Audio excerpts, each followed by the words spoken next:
points in this week to be able to be among the top 8 and qualify for the Chess.com Global Championship. But that's also true for Faustino Oro. He could also have an opportunity to get a lot of points this week, and he's playing against a Greek FIDE master here.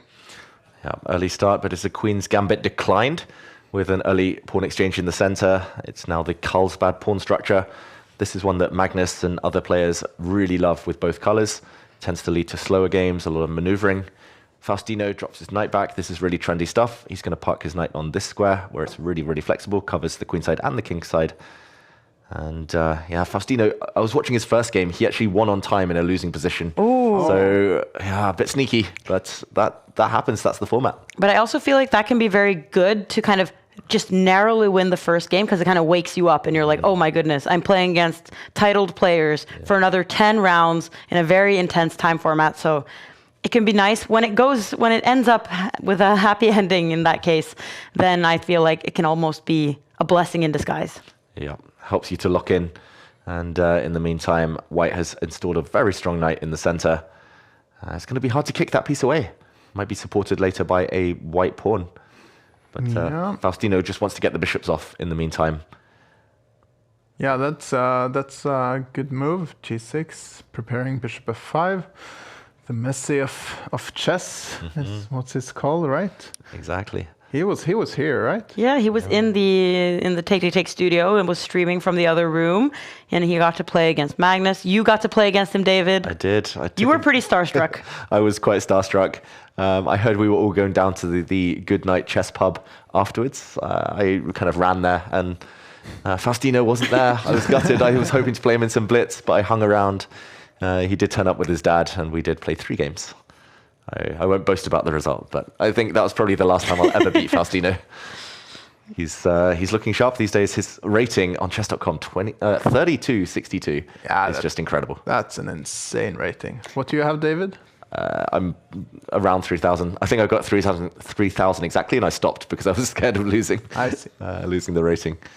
And I guess a lot of people have their eyes on Faustino these days because he could become the youngest grandmaster ever. Depends on some results. I think he has another month to do it, and he's playing some classical tournaments coming up now. So a lot of pressure on him, but good to see that he's still taking the time to play Title Tuesdays.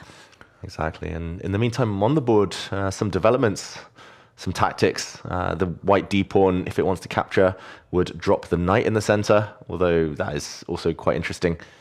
There's normally a few ways to react to this minority attack, where white's 2 pawns kind of push and try to create an isolated pawn. One of them is to break like this. One of them is to just capture. But looks quite nice for black. Yeah, but he might end up with an isolated d-pawn as well, which I'm not sure if black is too happy with. If you just take everything off and then, I don't know, like go 92 in the end or something. Yeah.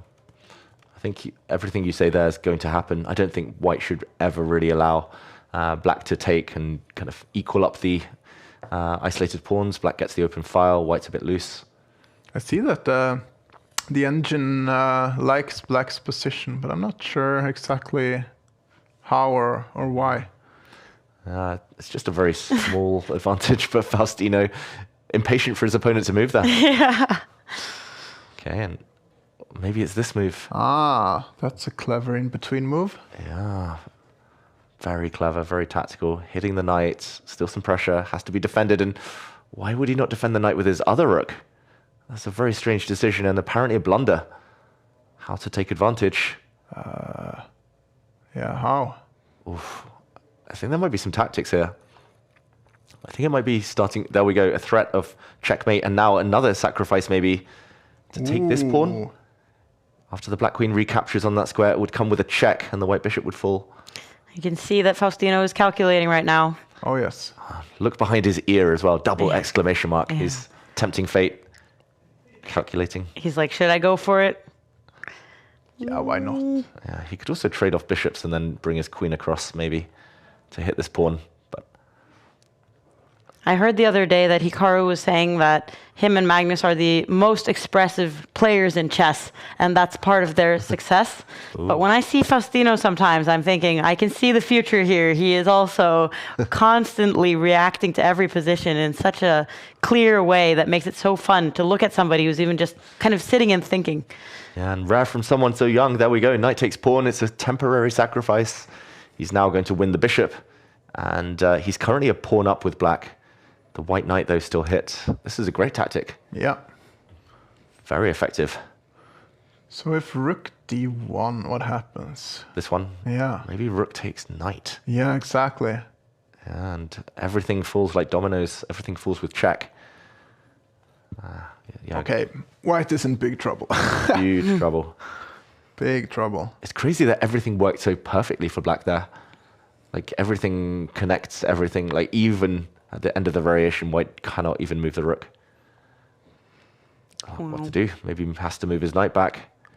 I also love how much Faustino is moving around. He's like leaning forward, then he's sitting back, and he has this like tracking camera. Okay, now he's like, it's time to chill.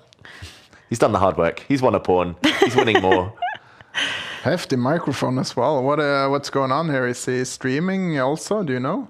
Yeah. He often does, and he's very. I feel like Hikaru has been like some source of inspiration for him, that he's like going into streaming and entertainment and kind of professional video quality from a very early stage in his chess career, and it's working out really well for him. Yeah. I think all the best players have this sense of like showmanship around them. They're performers. They don't just want to play good moves. They want to do it in style.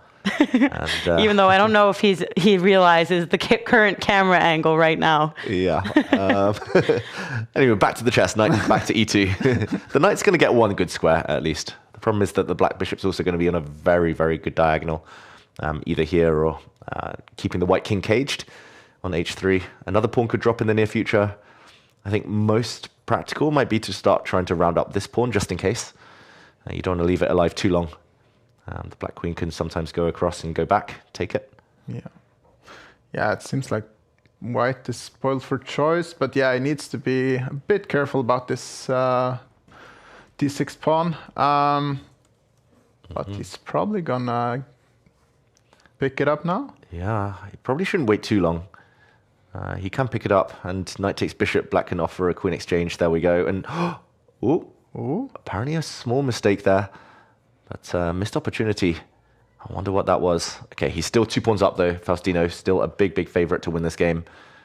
Bit of an ugly pawn structure, though, with these double isolated f-pawns. But he probably has everything under control. White's king is in a lot of trouble.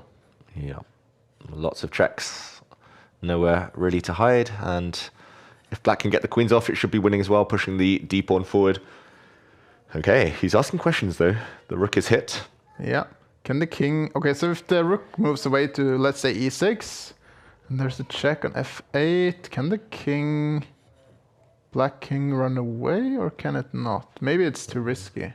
Yeah, I don't think he wants to risk it. He might give some checks. And there we go, and put his queen back in the center. Just hold everything.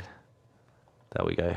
To answer the question we've gotten from a viewer at the top here, how much time does Faustino have to get his 3rd Grandmaster norm for beating the world record?